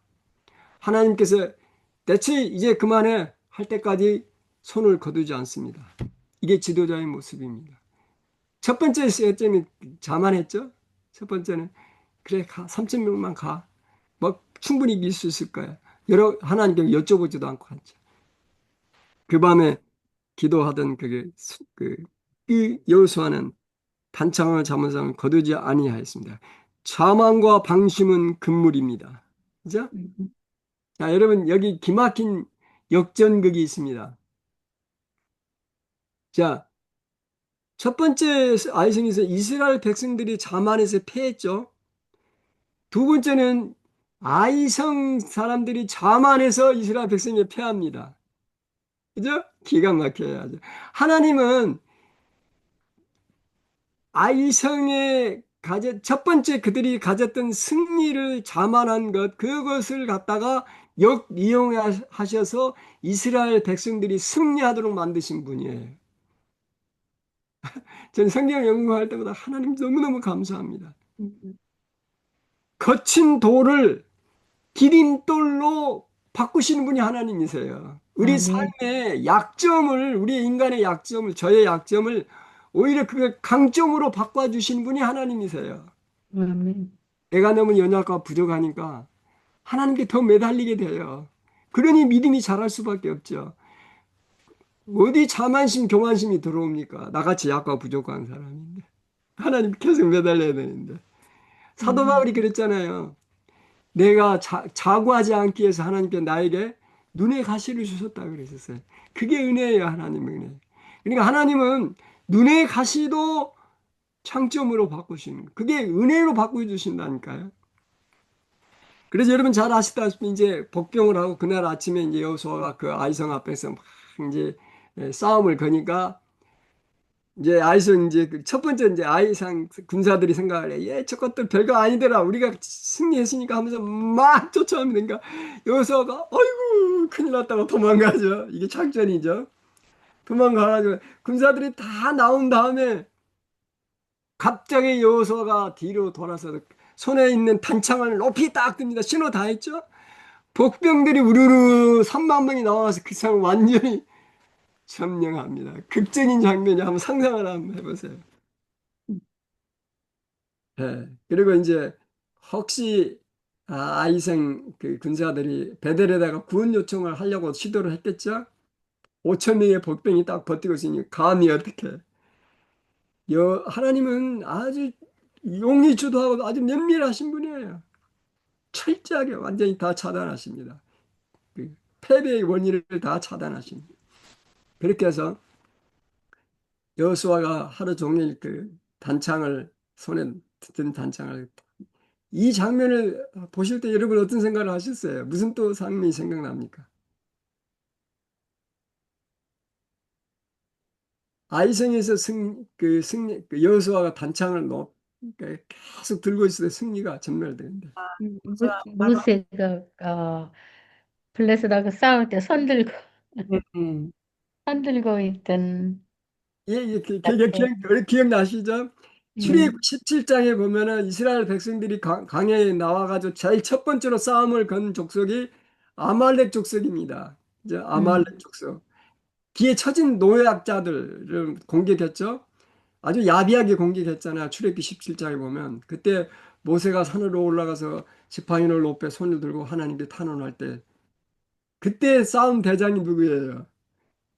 여호수아입니다. 외웠어. 여호수아가 군대장관을 그 현장에서 싸움을 하고 있습니다. 그래서 모세가 손을 들면 이기고 모세가 피곤해서 손을 내리면 이스라엘 백성이 패배하고 지고 그러니 손을 계속 올리고 있어야 될 거 아닙니까? 끝까지 승리할 음. 때까지. 근데 이 손이 피곤해.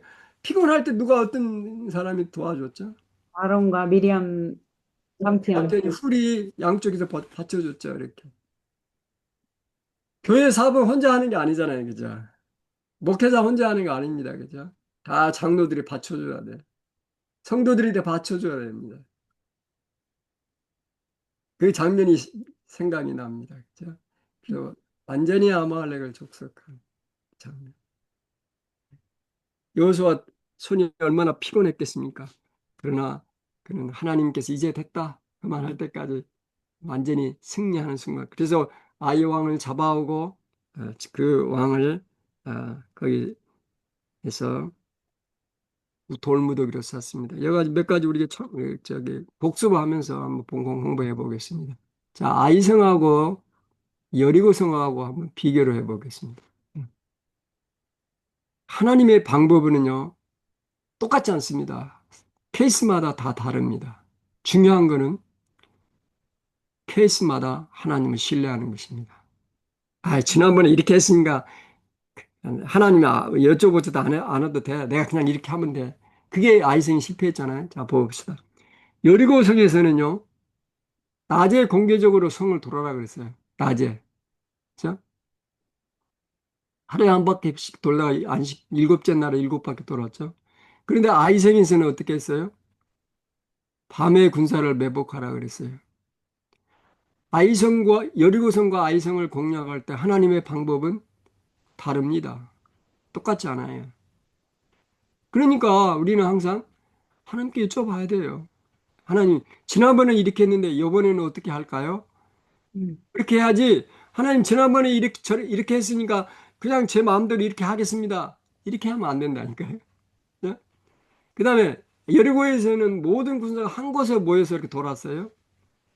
근데 아이성에서는 군사를 세 곳으로 나눴죠. 매복팀, 앞에서 그 유인한 팀, 그 다음에 아이와 베델이 있는 그 사이에 매복 차던하는 팀, 3만 명, 5천 명, 또 여호수아가 데려가는 군대 세 곳으로 나눴죠. 그 다음에 여리고성에서 하나님께서 기적적으로 베푸셨어요. 이스라엘 백성들이 활 쏘았나요? 안 쐈어요.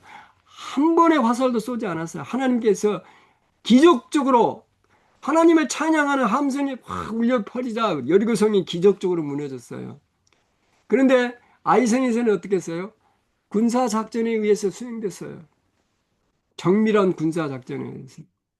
그리고 여리고성은 큰 성이었어요. 난공불락의 성이었어요. 아이성은 여리고성에 비하면 아주 조그만 진짜 하잘것 성이었어요. 승리는 어떤 상황이든지 하나님의 지시상에 전적으로 뭐 하는 데 달려 있어요? 순종하는 순종. 데 달려 있습니다. 이게 우리가 배울 교훈입니다. 예. 그거는 다 승리의 비결은 골짜기 가운데 들어가서 하나님께 밤새 기도하는 지도자의 모습 속에 승리가 보장되어 있습니다. 그렇죠? 내가 열정적인 노력을 기울 때 나는 누군 편에 서 있는가가 중요합니다. 우리가 때로는 하나님의 사업을 한다고 열정적으로 일을 하는데요. 그것이 만약에 하나님의 뜻이 아니라 그러면 결국 누구를 이롭게 하는 거예요? 그 열정이 사단을 이롭게 한다는 거니까요. 음. 방향이 틀어지면 잘못되면은요. 엄, 만약에 방향이 잘못된 방향에서 엄청나게 열심히 일하게 되면 이거는 엄청난 손실이에요. 신약 시대의 바리새인과 서기관들이 엄청난 열정을 가졌지만 그들이 방향을 잘못 잡았기 때문에 예수 그리스도 십자가를 못 박은 거예요. 그러니까 우리는 방향이 발라야 되고 그 다음에 거기에 열정이 있어야 돼요. 중요한 거는 이것이 하나님의 뜻인가 아닌가를 결정하는 게 최우선적이어야 돼요. 하나님의 뜻이라면 믿음의 선한 싸움을 싸우게 되는 것입니다. 그죠? 예. 또 여기 1849년 8월 12일 유명한 영국 설교자 F.W. 노보슨 목사님이 한 설교 가운데 이런 말이 있었습니다. 자, 한번 읽어보겠습니다. 인생은 전쟁처럼 실수의 연속이며 실수를 가장 적게 하는 사람은 최고의 그리스도인도 최고의 장군도 아닙니다. 형편없는 평범함도 그것을 보장할 수 있습니다. 하지만 실수를 만회하여 가장 훌륭한 승리를 거머쥐는 사람이 최고의 사람입니다. 실수를 잃고 실수에서 승리를 만들어 내십시오. 예. 한 번도 실수하거나 넘어지지 않는 사람이 의인이 아니에요. 7번 넘어져도 다시 일어서는. 잠언 24장에 있는 말씀입니다. 제가 참 좋아하는 말씀. 그러니까 실수를 그냥 실수로 끝내면 그건 끝이지만 실수해서 다시 하나님 앞에 돌아서서 다시 일어서는 거. 그래서 하나님의 승리를 바꿔요. 악을 골짜기를 소망의 문으로 바꿔주신다는 거예요. 그게 믿음입니다. 예. 우리가 어떤 실수를 치르더라도 가장 그 실수는 다시 시도하지 않는 것이라 그랬어요. 알렉산더 화이트라는 분이. 우리가 어떤 실수를 저지르더라도 가장 큰 실수는 진짜 실수는 실수했을 때 다시 시도하지 않는 게 실수라는 것이에요. 예? 승리하는 그리스도인의 삶은 새로운 시작의 연속이라 그랬습니다. 뉴 스타트예요. 그리스도인의 삶은 항상 뉴 스타트입니다. 격려의 말씀 8장 1절에 두려워 말라 놀라지 말라 격려의 말씀. 그 다음에 8장에 하나님이 지시의 말씀이 있죠. 이렇게 하라. 이렇게 하라. 이제 내복하라. 그 다음에 약속의 말씀 내가 주었다. 그런 말씀이 있습니다. 뉴 스타트입니다. 그 다음에 뉴 스트레테지, 새로운 전략입니다. 그리스도의 삶은. 새로운 전략. 하나님께서 아이성정을 점령할 때하고 여리고성 점령할 것 다른 방법을 사용하셨어요. 그래서 우리는 중요한 건 항상 하나님의 계획을 따라 행하는 것입니다. 그러면 새로운 승리가 우리에게 주어진다고 하는 것입니다. 예. 거기 8장에서 우리가 배울 수 있는 교훈이 그겁니다. 자, 이제 8장을 한번 이렇게 또 한번 정리해 볼까요? 태시아 집사님 한 번 더 읽어주세요. 제가 말을 좀 많이 해서 목이 좀 아프네요. 상념과 단상, 여호수아 8장. 승리의 비결은 뛰어난 전술이나 강력한 군사력이 아니었다. 너희 하나님 여호와께서 너희 손에 붙이시리니. 7절. 여호와의 말씀대로 행하는 것이었다. 8절. 참된 지도자는 백성들이 여호와의 말씀대로 행하도록 격려하는 자이다. 여호수아에게서 우리는 참된 지도자의 모습을 본다. 여호수아는 그 밤에 백성 가운데서 잤더라. 백성과 고난을 함께하는 자이다. 여호수아는 아침에 일찍이 일어나서 백성을 점거하였다.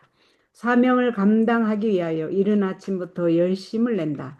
장로들로 더불어 백성 앞에 아이로 올라간다.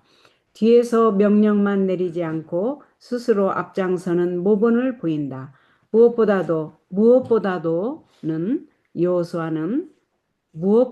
여호수아는 가나안에 들어간 직후에 축복과 저주의 산에서 하나님과의 언약을 갱신한다. 아멘. 예, 이 끝부분은 다음 과에 공부하실 부분입니다. 8장 30절에서 35절. 승리한 다음에 여호수아가 어떻게 했는가? 하나님께 찬양하는 제단을 쌓습니다. 축복과 저주의 산에서 언약을 갱신스럽게 합니다. 다음 과에도 참 중요한 교과입니다. 기대해 보시기 바랍니다. 자, 이제 적용입니다. 예. 요 질문 세 번째 질문은 여호수아 7장과 8장은 어떻게 나의 삶에 적용할 것인가? 그죠? 우리들의 신앙생활에서 가장 은밀하고 강력한 내부의 적은 무엇인가? 개인 각자가 다 다르죠? 매일 승리의 삶을 살 수 있는 비결은 무엇일까? 그래서 이제 아간의 예를 들면 내부의 적은 탐심이었죠. 탐심. 그죠? 탐심. 탐심은 자기 것이 아닌 재물과 소유에 대한 과대한 욕망이죠. 탐심. 내 것이 아닌데 탐내는 거, 탐심. 그래서 성경의 많은 부분을 보면 탐심을 품은 자는 하늘나라로 들어갈 수 없다 그랬습니다. 제가 열 몇 군데 성경 구절이 있는데 시간이 너무 많아서 그걸 생략하겠습니다. 그다음에 탐심은 죄의 시작이었어요. 루시퍼, 사단이 최초에 품었던 교만한 마음입니다. 탐심. 피조물이 나도 신이 될 수 있어. 하나님의 자리에 가려고 하는 그게 욕심이잖아요.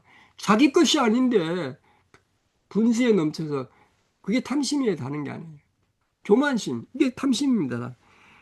이사야 14장 14절에 보면 가장 높은 곳에 올라 지극히 높은 자와 비기리라. 지극히 높은 하나님은 비기리라. 탐심입니다. 그러면 십계명에 보면은 뭡니까? 열째 계명 내 위세 집을 탐내지 말라 그러죠. 사실은요, 탐심은 마음속에서 작동하면 외부에 드러나지 않습니다. 그래서 사람들이 속이기가 쉬워요. 마음속에 있거든요. 외부에 드러나지가 않아요. 그러나 온갖 범죄를 낳게 되면 발단이 됐어요. 탐심의 싹을 지을 수 있는 유일한 방법은 가진 것에 만족하며 언제나 감사하는 것이다. 그죠? 탐심. 욕심. 그죠? 욕심이 잉태한 즉 뭘 낳아요? 야고보 사도가 이제 사망, 죄를 낳는 거죠. 죄. 죄를 낳고, 예. 예. 탐심을 물리칠 수 있는 비결은 무엇인가? 그죠?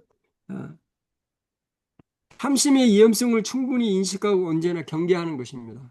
내 마음 혹시 욕심이 들 때 경계해야 하는 것이. 탐심은 마음의 문제며 교만과 이기심과 마찬가지로 눈에 잘 띄지 않기 때문에 매우 치명적이고 기만적일 수 있어요. 매우 치명적이고 기만적. 어떤 면에서 보면 십계명의 모든 것 중에 열째 계명 안에 다 포함될 수도 있어요. 그죠? 나 외에 다른 신을 섬기지 말라. 다른 신을 섬기는 게 탐심이잖아요. 그죠? 우상을 섬기지 말라. 그것도 탐심이에요.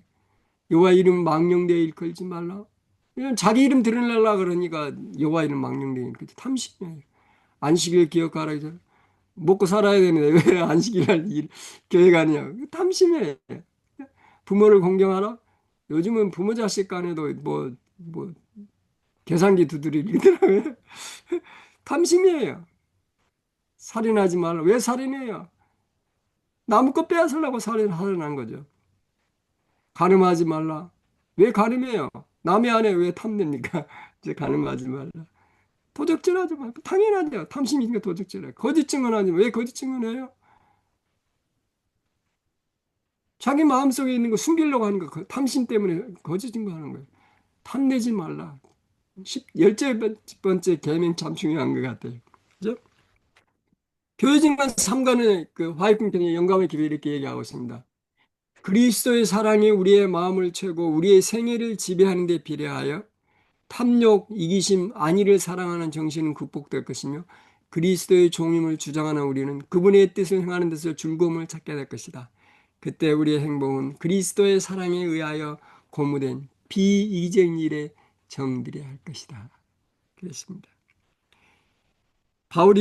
사도 바울이 그랬죠. 디모데전서 6장 6절 10절에 그러나 지족하는 마음이 있으면 경건이 큰 이익이 되느니라. 돈을 사랑함이 인만하게 뿌리가 되나니 이것을 삼하는 자들이 미혹을 받아 믿으면서 떠나 많은 근심으로 자기를 찔렀도다. 빌립보서 4장 11절에 내가 궁핍법으로 말하는 것이 아니라 어떠한 형편이든지 내가 자족하기를 배웠네.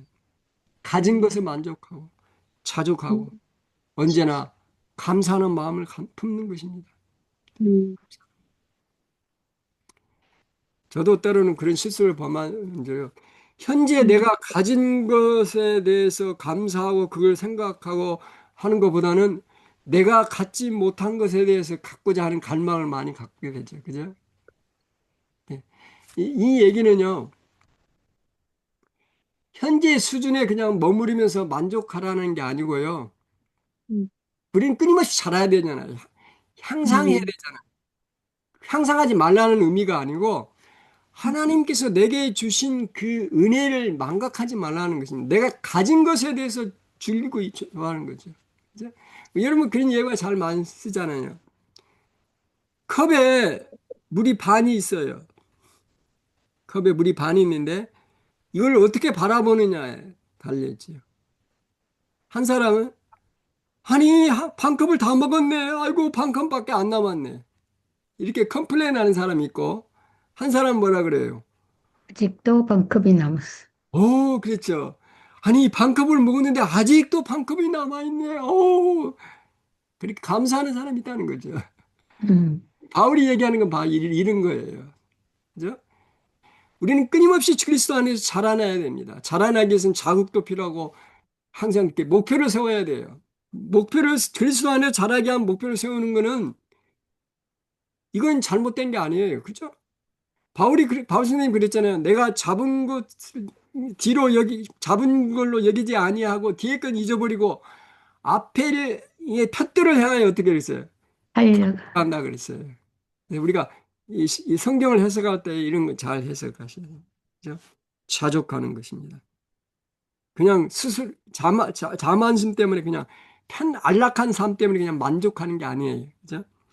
그러니까 예수님의 말씀을 기억하고 늘 순종하는 것입니다. 누가복음 12장 15절에 저에게 이르시되 삼가 모든 탐심을 물리치라 사람의 생명이 그 소유에 넉넉한 데 있지 아니라. 제가 옛날에 안식이라고 이 구절로 누가복음 12장 15절에 설교한 기록이 있습니다. 혹시 시간 되시면 한번 우리 웰빙 오아시스 웰빙 저 동영상 유튜브에 가시니까 있을 거예요.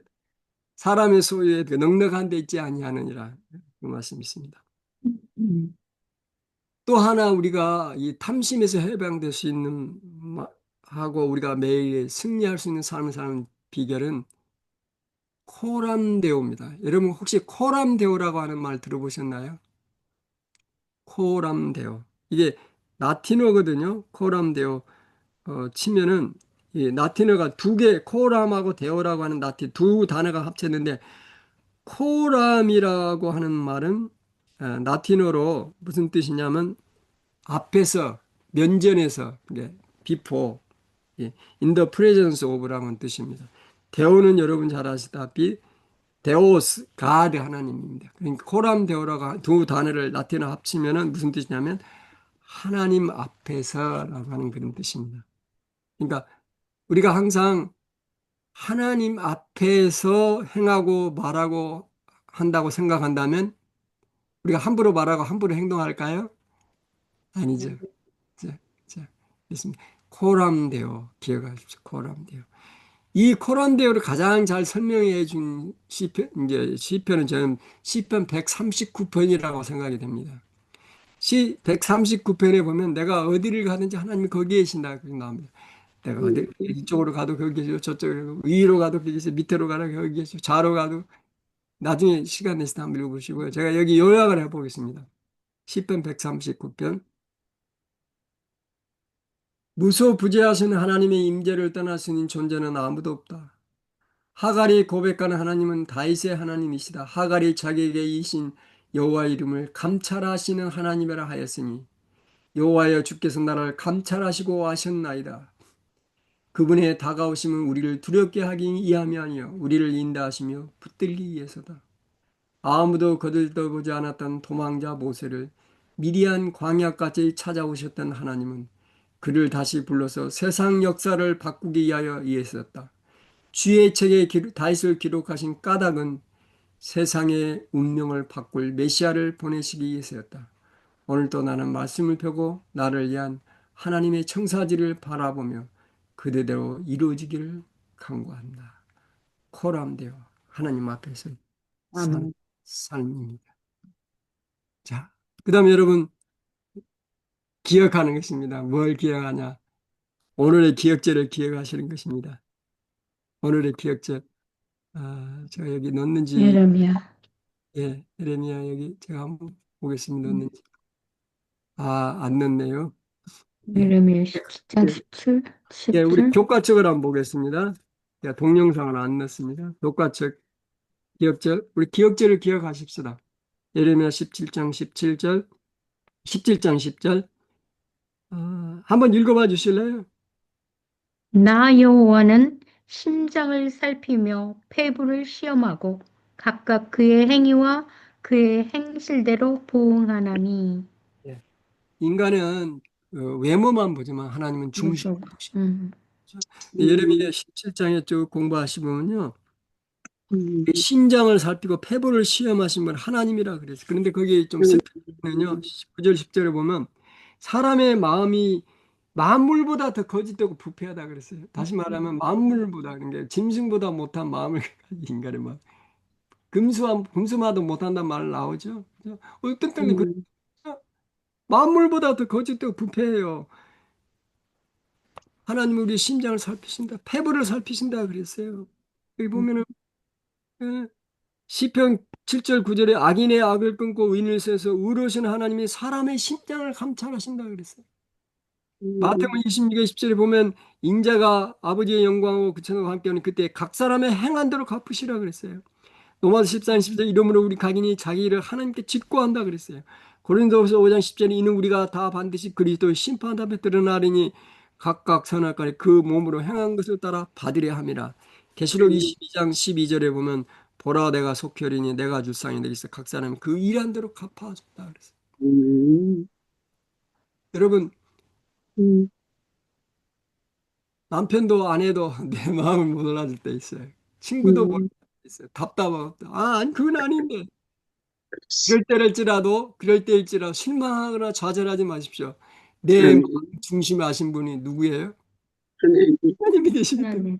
하나님.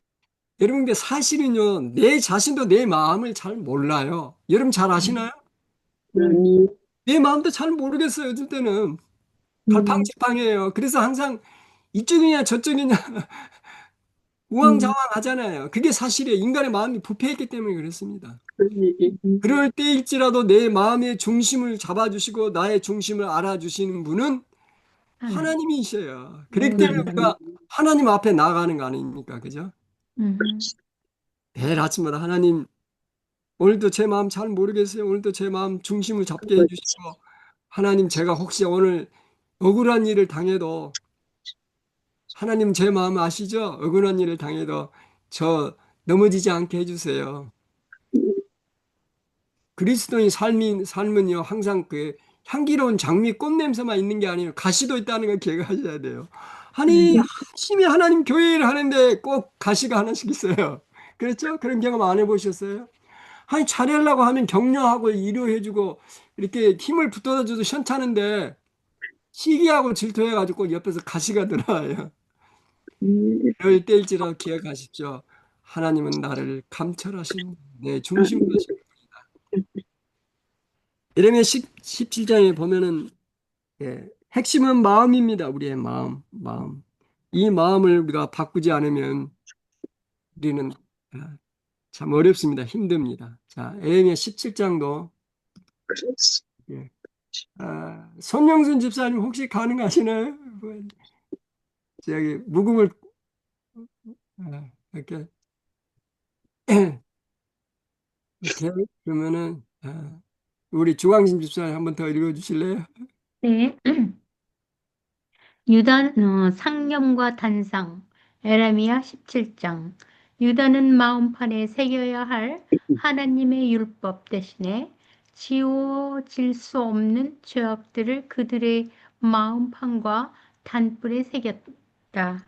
생명이 없는 우상들을 섬기며 힘이 없는 인간들과 수단들을 의지함으로 하나님을 불신하고 가난한 자들을 착취하여 불을 추척하며 생수의 근원이신 하나님을 저버리고 그들을 돌이키고자 보낸 하나님의 종을 거부하였다. 거기다가 거룩한 표징인 안식일마저 짓밟았다.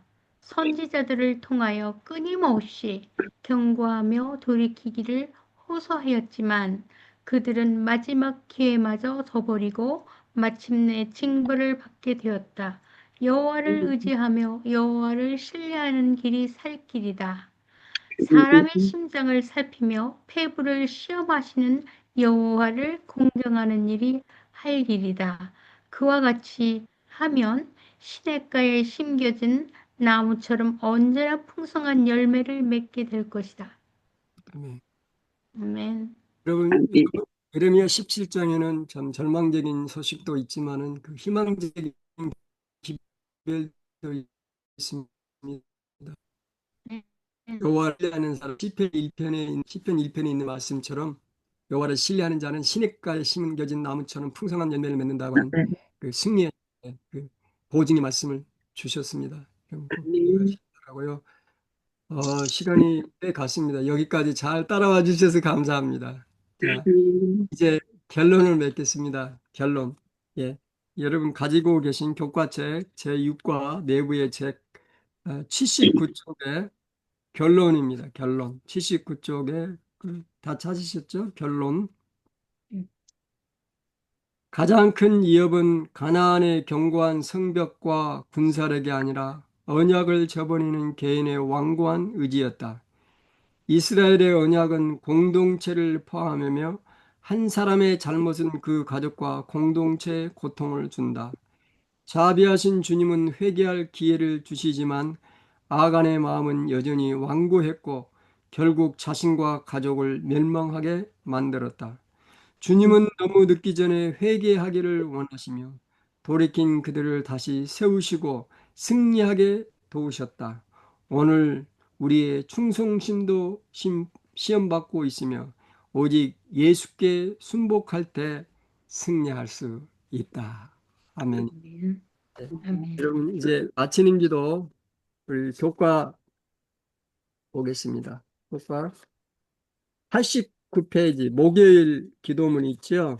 예, 다 기도문 좋습니다. 그런데 목요일 기도문을 우리 함께 읽고 기도하는 마음으로 읽고 교과 공부를 마치도록 하겠습니다. 기도문 89쪽입니다. 기도 같이 기도드리겠습니다. 시작.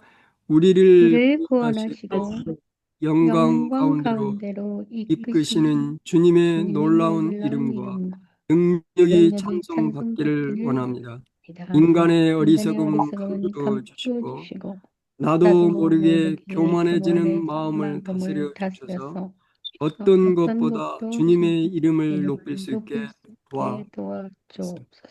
여호수아 아멘. 여호수아 7장 9절에 있는 말씀처럼 주의 그 신령을 어떻게 하시렵니까? 우리가 날마다 그렇게 하나님의 이름을 높이시는 저와 여러분 되시길 바라면서 공부 마치도록 하겠습니다. 네. 목사님 기도하시고 있습니다. 하실까요? 네. 하늘에 계신 우리 아버지, 오늘도 저희들에게 위로의 말씀, 격려의 말씀, 특별히 악올 골짜기를 소망의 문으로 바꿔주시겠다고 하는 희망의 약속의 말씀을 주셔서 감사합니다. 우리가 언제나 오늘이 마지막 날인 것처럼 하나님의 뜻이면 행하고 하나님의 뜻이 아니면 스탑할 수 있는 저희들이 되게 하여 주셔서 우리의 영적 눈이 열려서 늘 하나님의 뜻을 이루어가는 저희들 되게 하여 주시옵소서. 예수님 이름으로 간절히 기도드립니다. 아멘. 아멘.